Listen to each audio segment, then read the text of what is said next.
Sexual harassment is governed by two distinct statutes that operate in different theaters. RA 7877, or the Anti-Sexual Harassment Act, covers harassment in work, education, or training environments by a person with authority, influence, or moral ascendancy.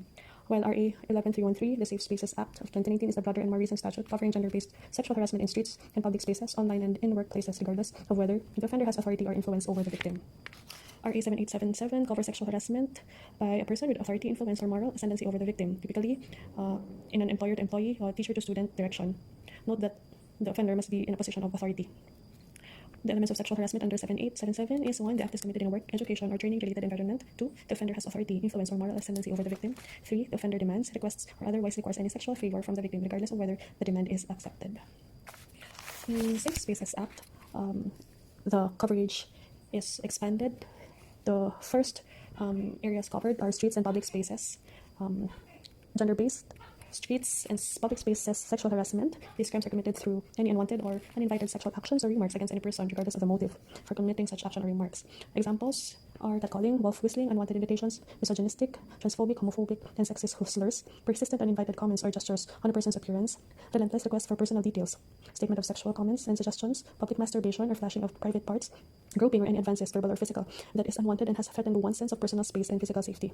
Public spaces includes alleys, roads, sidewalks, parks, buildings, schools, churches, restaurants, malls, public washrooms, bars, internet shops, public markets, transportation terminals, or public utility vehicles. Gender-based online sexual harassment.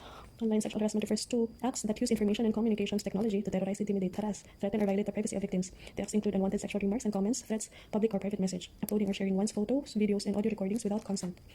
3. Cyberstalking and incessant messaging, invasion of victims' privacy, unauthorized recording and sharing of victims' photos, videos, and any information online, impersonation of victims' identities online, or posting lies about the victim to harm their reputation, filing false abuse reports to online platforms to silence victims.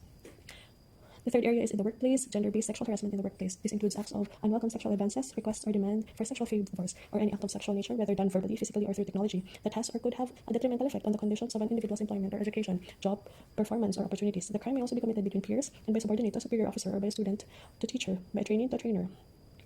Qualifying circumstances, a penalty higher in degree applies when done in a common carrier or public utility, wherein the offended party is a passenger. The offended party is a minor or senior citizen, a PWD or breastfeeding mother nursing her child. The offended party is diagnosed with mental problem, tending to impair consent. The perpetrator is a member of the uniformed services, and the act was perpetrated where the perpetrator was in uniform. The act takes place in the premises of a government agency offering frontline services to the public, and the perpetrator is a government employee.